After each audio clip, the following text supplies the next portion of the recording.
Hi students, welcome to my YouTube family. देखो, पिछले वाले वीडियो में मैंने डिस्कस किया था क्रिस्टल फील्ड स्प्लिटिंग के बारे में। वहाँ पे मैंने क्रिस्टल फील्ड स्प्लिटिंग की कुछ फीचर्स और हमने कुछ इम्पॉर्टेंट टर्म्स डिस्कस किया था, जैसे कि mean pairing energy, crystal field splitting energy. तो आज हम क्या पढ़ेंगे? आज हम देखेंगे कि crystal field splitting octahedral complex में कैसे होते हैं, ये हम आज जानेंगे। तो चलिए आगे बढ़ते हैं। मैं यहाँ पे इसके बारे में सब कुछ लिख लिया है, मैं पढ़ाते जाऊँगी और डिस्कस भी करूँगी। ठीक है, तो चलो। In case of free metal ion all the 5d orbitals are degenerate, that is those have the same energy. ये तो हम पहले से ही जानते हैं कि इन फ्री मेटल आयन में जो d ऑर्बिटल्स होते हैं, 5d ऑर्बिटल्स, वो सारे डिजेनरेट होते हैं या उसके पास सेम एनर्जी या ऑलमोस्ट सेम एनर्जी होते हैं। ठीक है, अब देखो। Now the octahedral complex in which the central metal cation is placed at the centre of the octahedral and is surrounding by 6 ligands which resides at the 6 corners of the octahedron। अब देखो, जब वो free metal ion एक complex के अंदर जुड़ते हैं, मतलब वो फ्री मेटल आयन क्या होते हैं, कॉम्प्लेक्स के सेंटर में होते हैं। जो लिगेंड होते हैं वो क्या होते हैं, सेंट्रल मेटल एटम के हर कॉर्नर में होते हैं। तो वही मैंने यहाँ पे लिखा है। अब देखो नेक्स्ट पॉइंट में क्या है। Now suppose all the ligands are allowed to approach towards the metal cation. अब देखो, मेटल क्या था, सेंटर में था, और लिगेंड क्या है, कॉर्नर में है। तो अब देखो, हम लिगेंड को क्या करते हैं, अलाउ करते हैं कि वो मेटल आयन की तरफ आए। जब लिगेंड मेटल की तरफ अप्रोच होते हैं तो क्या होता है, in this process the electrons in d orbitals of the metal cation are repelled by negative point charge or by the negative end of the dipole।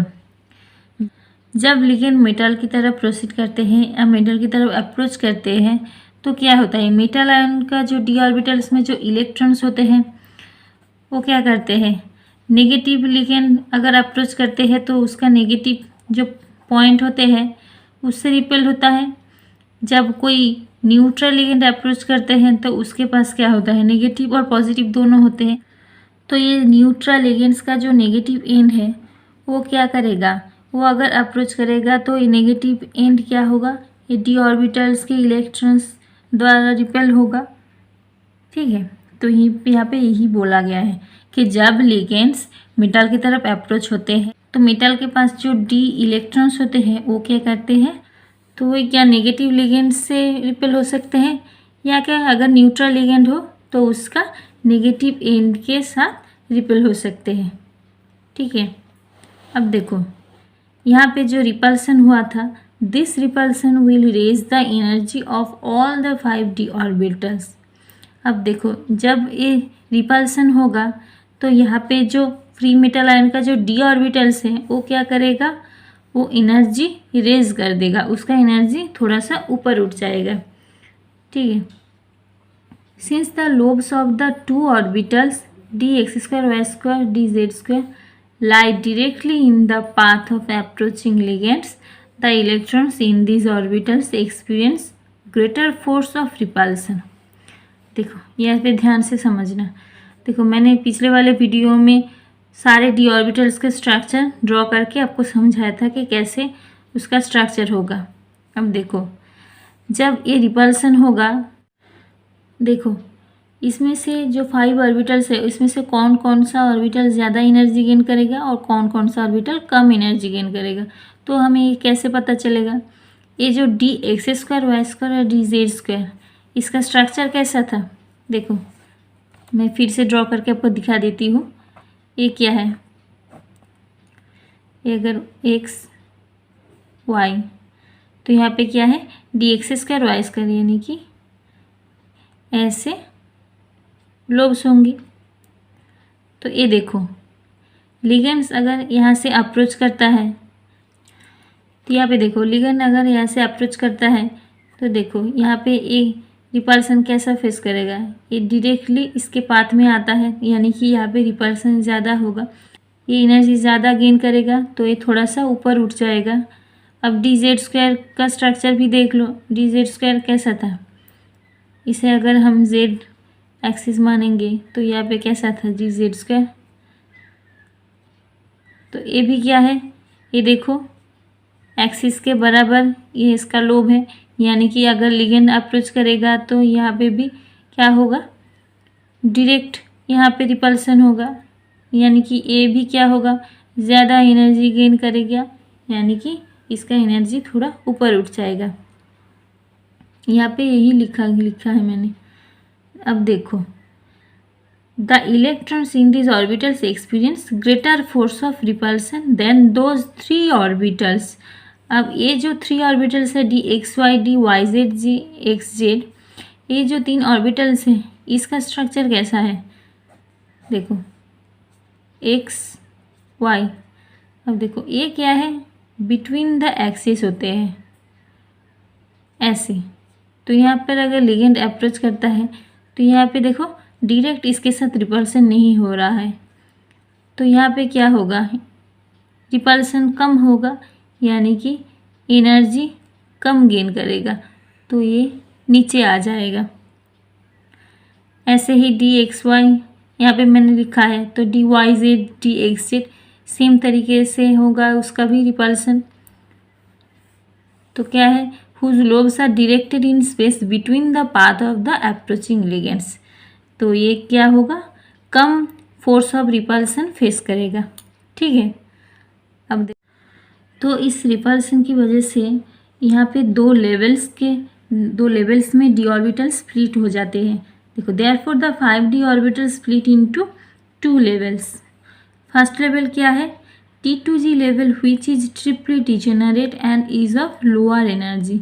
ये T2g कौन कौन से ऑर्बिटल है, देखो ये लोअर एनर्जी मतलब ये कौन कौन से हो गए, D X Y, D Y Z, D Z X. मैंने अभी बोला था ना, ये जो सारे ऑर्बिटल्स है ये क्या है, बिटवीन द एक्सिस है, इसका मतलब ये लिगेंड्स के अप्रोचिंग पाथ में डायरेक्ट नहीं आते हैं, तो इसमें रिपल्सन कम होता है, इसलिए क्या होता है, लोअर एनर्जी का बन जाता है।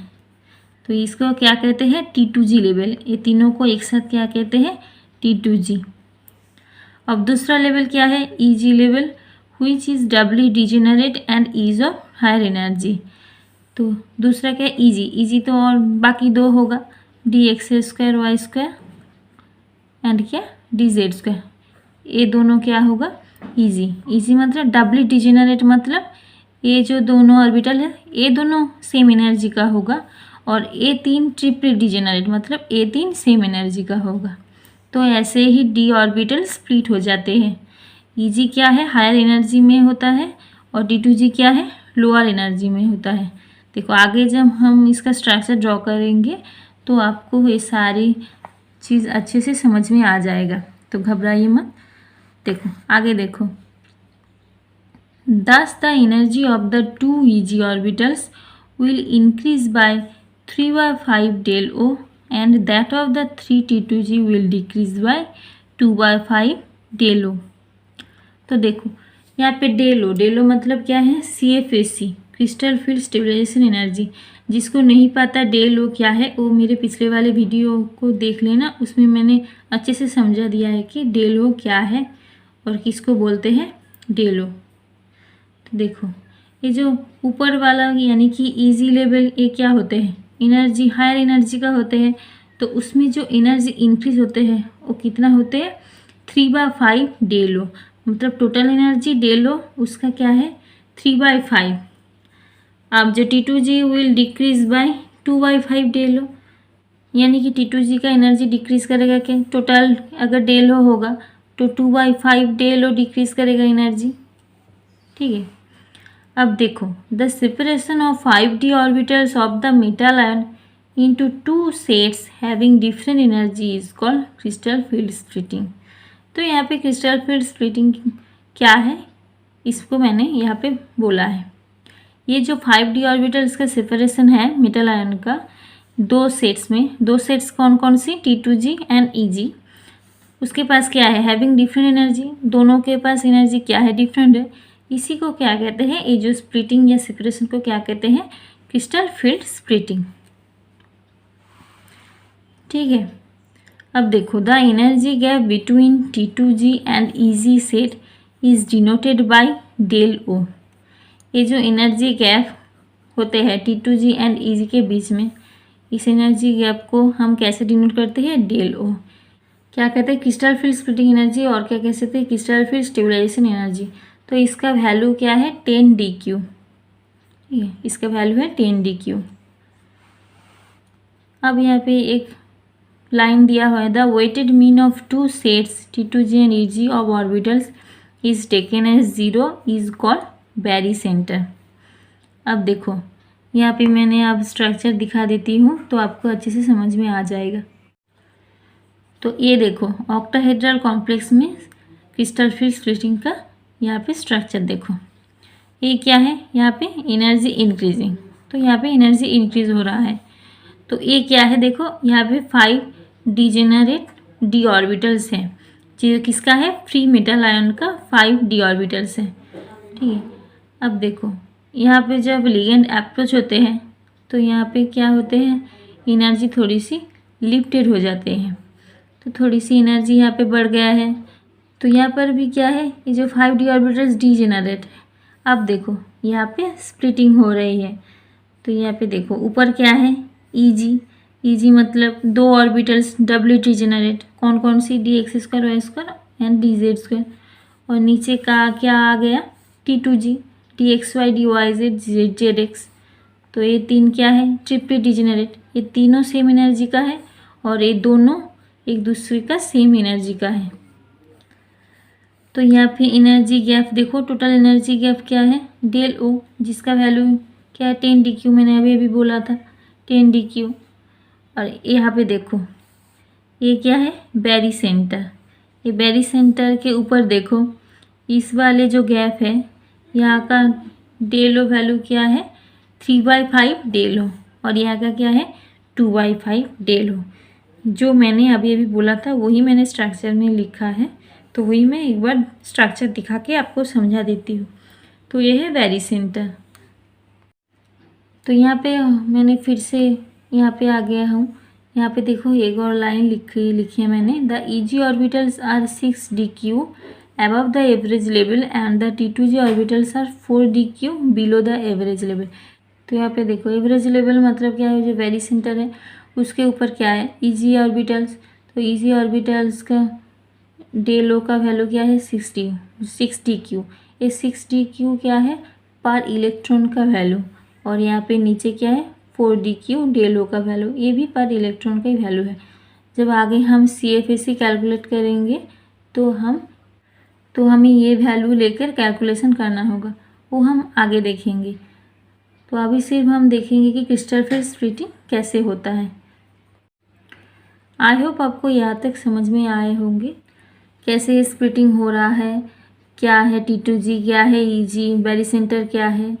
ठीक है, तो ये है क्रिस्टल फील्ड स्प्लिटिंग स्ट्रक्चर, किसका? ऑक्टाहेड्रल कॉम्प्लेक्स में ऐसे होते हैं।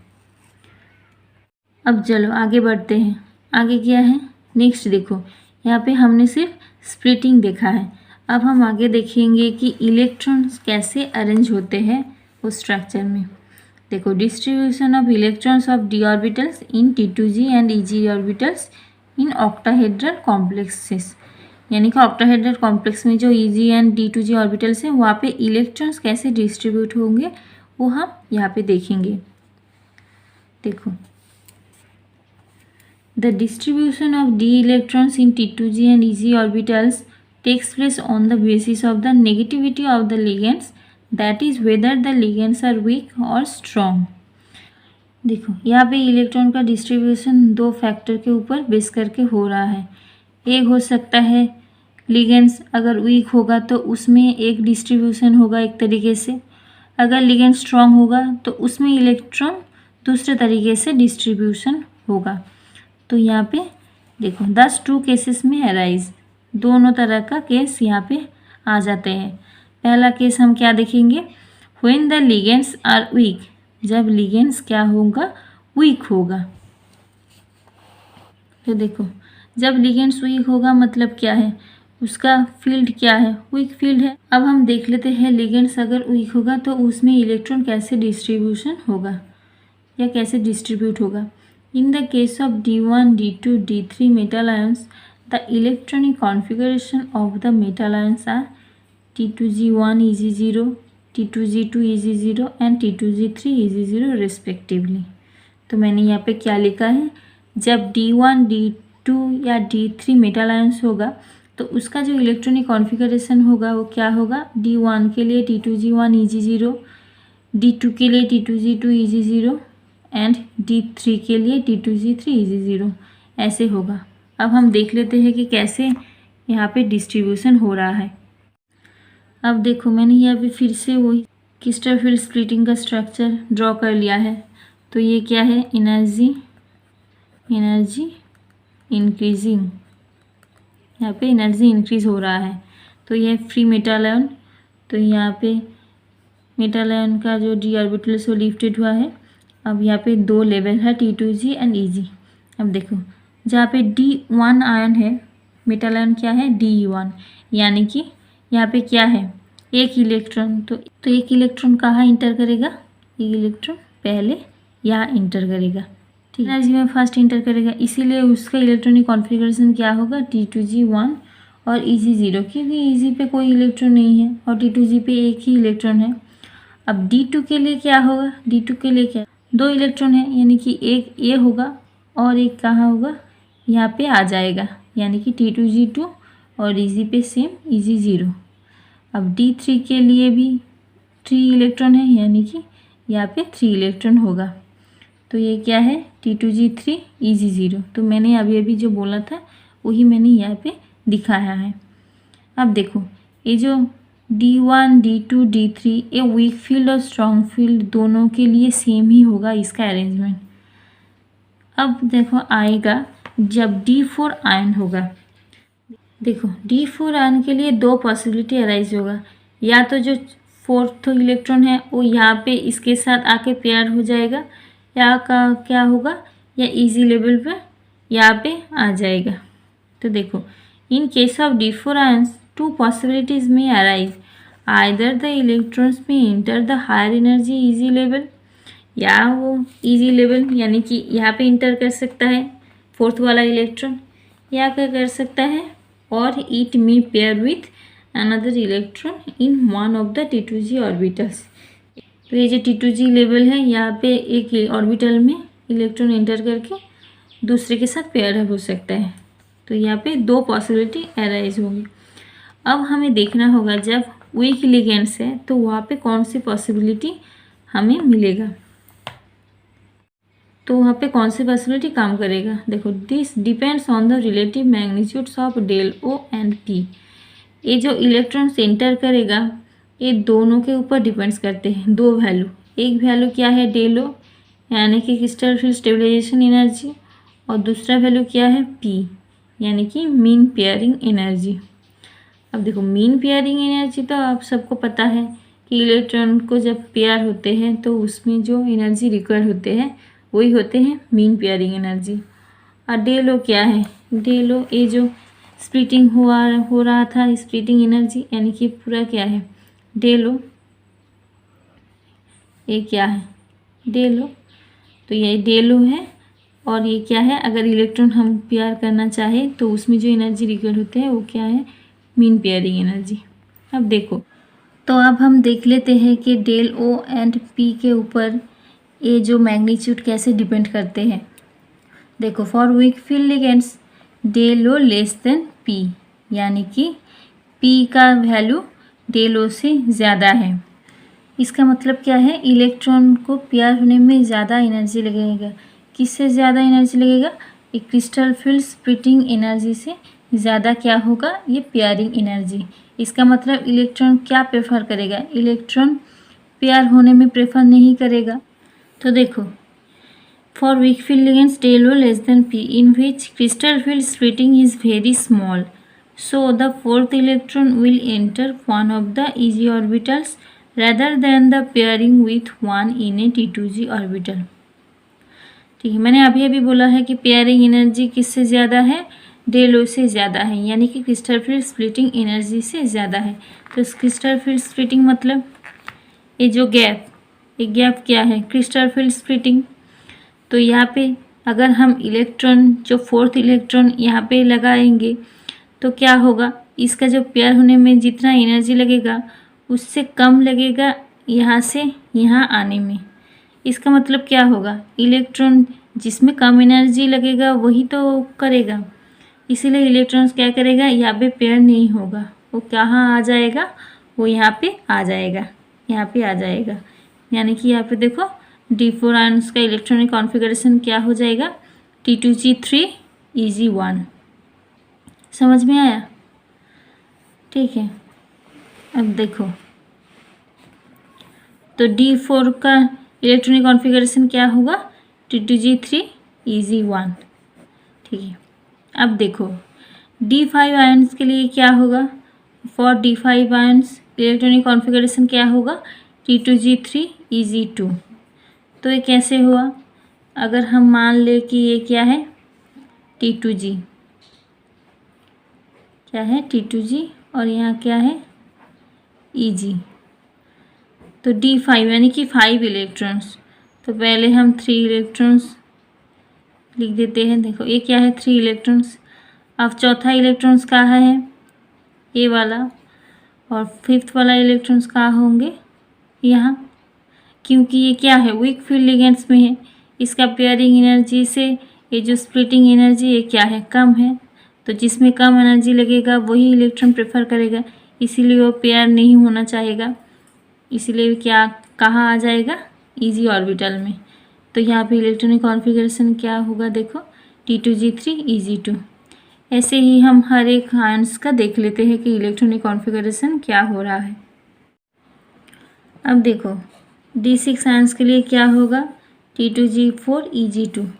यहाँ पर भी अगर हम स्ट्रक्चर लिखेंगे तो देखो ये क्या है, T2G, और ये क्या है Eg, यानी कि यहाँ पे देखो 3 इलेक्ट्रॉन्स और यहाँ पे 4 5।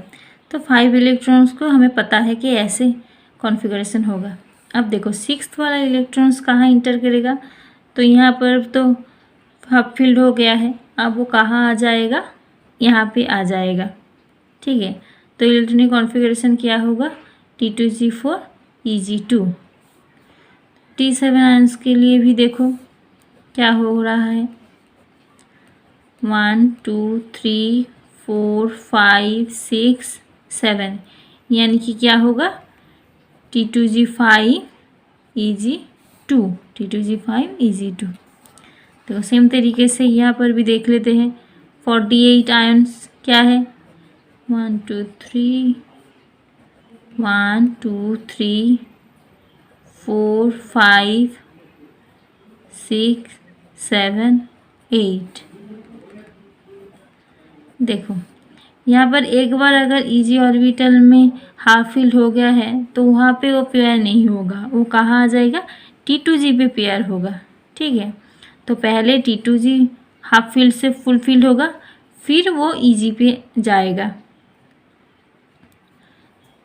अब देखो D9 के लिए क्या है, देखो D9 के लिए क्या है, 1 2 3 4 5 6 7 8 और 9।